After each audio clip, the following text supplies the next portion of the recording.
레위기 13장 말씀입니다. 레위기 13장 40절부터 44절까지 한 절씩 교독하겠습니다. 누구든지 그 머리털이 빠지면 그는 대머리니 정하고, 앞머리가 빠져도 그는 이마 대머리니 정하리라. 그러나 대머리나 이마 대머리에 희고 불구스름한 흰 색점이 있으면 이는 나병이 대머리에나 이마 대머리에 발생함이라. 제사장은 그를 진찰할지니 그 대머리에나 이마 대머리에 돋은 색점이 희고 불구스름하여 피부에 발생한 나병과 같으면, 함께 읽습니다.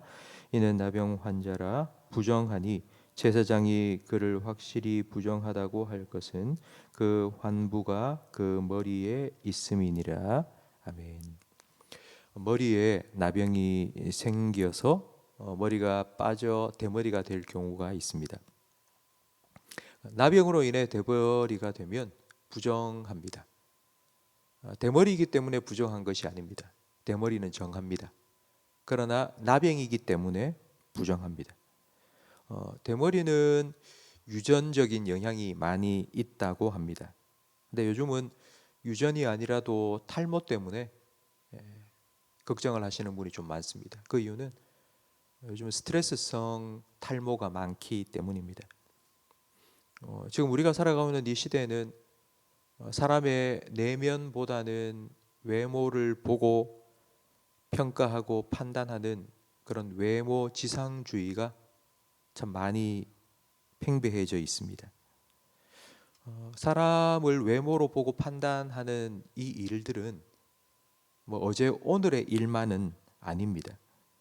야고보서 2장 2절에 보면 너희 회당에 금가락지를 끼고 아름다운 옷을 입은 사람이 들어오고 또 남루한 옷을 입은 가난한 사람이 들어올 때에 너희가 아름다운 옷을 입은 자를 눈여겨보고 말하되 여기 좋은 자리에 앉으소서 하고 또 가난한 자에게 말하되 너는 거기 서 있든지 저 뒤에 앉으라 하면 너희끼리 서로 차별하며 악한 생각으로 판단하는 것이라고 말씀하십니다. 2000년 전 초대교회에도 이와 같은 일들이 있었습니다. 사람을 외모로 차별하는 문제는 시대적인 문제가 아니라 인간 본성의 문제입니다. 근데 그 이유가 무엇인지 사무엘상 16장 7절에 하나님께서 말씀해 주셨습니다. 사람은 외모를 보거니와 나 여호와는 중심을 본다. 하나님께서는 사람을 외모로 판단하고 차별하는 것을 죄라고 말씀하셨습니다. 하나님의 형상대로 지음 받은 사람을 그 외모와 생김새로 평가하고 차별하는 것은 그를 지으신 하나님을 모욕하는 것이기 때문입니다. 열왕기하 2장에 외모로 사람을 평가하고 생김새로 사람을 조롱하다가 큰 변을 당한 사건이 기록되어 있습니다. 엘리야가 승천하고 난 후 그의 후계자인 엘리사가 다시 집으로 돌아가고 있었는데 청년들이 나와서 그를 조롱했습니다. 대머리여 올라가라, 대머리여 올라가라. 그러니까 엘리사는 대머리였습니다. 올라가라는 말은 엘리야가 구름 타고 하늘로 올라간 것처럼 너도 그렇게 떠나라는 말입니다. 대머리여, 너 필요 없다, 너도 빨리 죽어라, 그런 의미입니다. 그렇게 조롱하고 있을 때에 암콤 2마리가 갑자기 숲속에서 나타나서 조롱하는 청년들을 공격했습니다.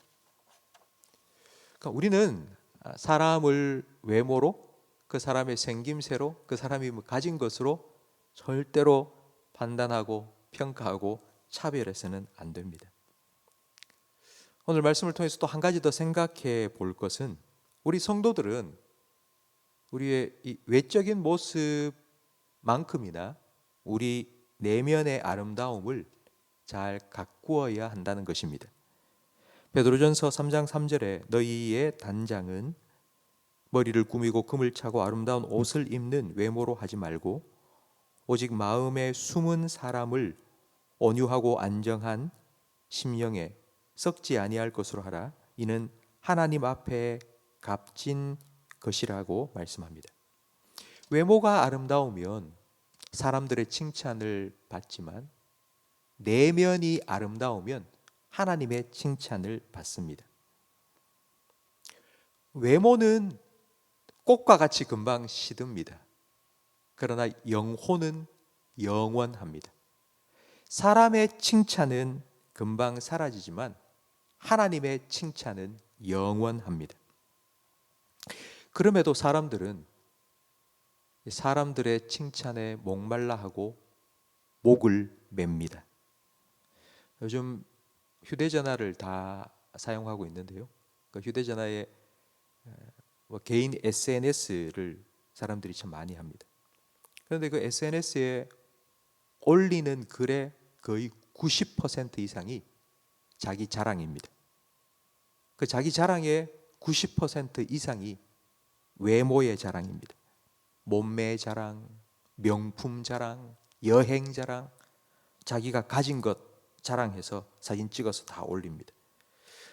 이게 저는 나쁘다고 말씀드리고 싶지는 않습니다. 하지만 겉으로 보이는 외적인 것에 신경을 자꾸 쓰다 보면 결국 내적인 것에 관심이 그만큼 상대적으로 소홀해질 수밖에 없습니다. 그러다 보면 문제가 생깁니다. 1992년 마이클 플린트라는 세계적인 요트 항해사가 대서양 횡단을 이제 혼자 나섰습니다. 이 사람은 이미 태평양도 대서양도 여러 번 횡단을 했던 사람입니다. 근데 최신식 요트를 제작을 해서 기록을 단축하기 위해서 혼자 대서양 횡단에 나섰습니다. 그런데 11일 만에 연락이 두절되었고, 그리고 한 달 만에 그 요트가 전복되어서 포르투갈 근처 해변에서 발견되었습니다.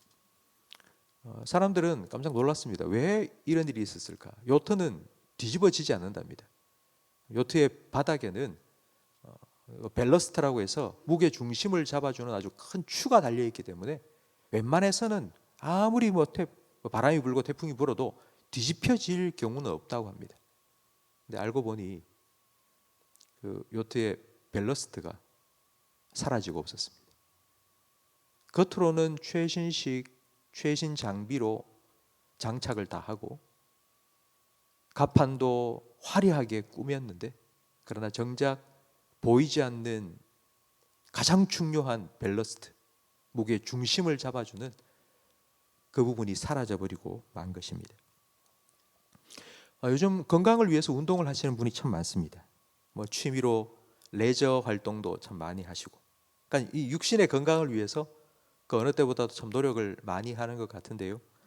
저는 그만큼은 아니더라도 그 절반만큼이라도 우리의 영혼의 건강을 위해서 사용한다면, 우리 영혼을 위해서 좀 투자한다면 우리는 더 영적으로 풍성한 삶을 살 수 있고, 또 하나님께 칭찬 듣는 그러한 삶을 살 수 있을 것이라고 믿습니다. 바로 여러분처럼 말입니다. 요한 3서 1장 2절 말씀에 보면, 사랑하는 자여 너의 영혼이 잘됨과 같이 너의 범사가 잘되기를 내가 간구하노라 말씀하십니다. 내적인 그러니까 영적인 건강, 그러니까 우리 마음이 평안해야지 우리의 삶도 편안해질 수 있습니다. 그러니까 하나님께서는 우리 영혼의 건강을 그 어떤 것보다도 중요하게 여기십니다. 그래서 영혼의 양식도 공급해 주시고 우리의 영혼의 평강을 허락해 주십니다. 성도 여러분, 여러분의 영혼이 잘 되고, 그래야 해서 여러분의 범사에도 하나님 주시는 평안이 날마다 풍성히 넘쳐나기를 주님의 이름으로 축원합니다. 기도하겠습니다. 우리의 중심을 보시고 우리의 중심을 중요하게 여기시는 하나님 아버지, 오늘도 우리를 아버지 앞에 불러주시고 영의 양식을 우리에게 먹여주셔서 영혼의 강건함을 허락하여 주시니 감사합니다. 무릇 지킬 만한 것 중에 더욱 너의 마음을 지켜라. 생명의 근원이 이에서부터 나오기 때문이라고 주님 말씀해 주셨사오니 오늘 주님 앞에 나와 기도하는 우리 모든 성도들의 마음을 하나님의 평강으로 지켜 주시옵소서. 너희 안에 이 마음을 품으라. 곧 그리스도 예수의 마음이라고 말씀하셨사오니 사람들에게 흠모할 만한 아름다운 것이 없는 예수님의 외모가 아니라 하나님의 마음에 합한 사람으로 하나님의 기쁨이 되어 하나님과 늘 영적인 교제를 누리며 이 땅에서의 사역을 감당하셨던 예수님, 그 예수님의 마음을 우리도 닮아갈 수 있도록 은혜를 베풀어 주시옵소서. 우리의 겉사람은 낡아질 수밖에 없지만 그러나 우리의 속사람은 주님을 더 사모하고 주님을 더 가까이 하고 주님을 더 알아가고 주님을 더 닮아감으로 날마다 새로워지게 해 주시옵소서. 예수님 이름으로 기도합니다. 아멘.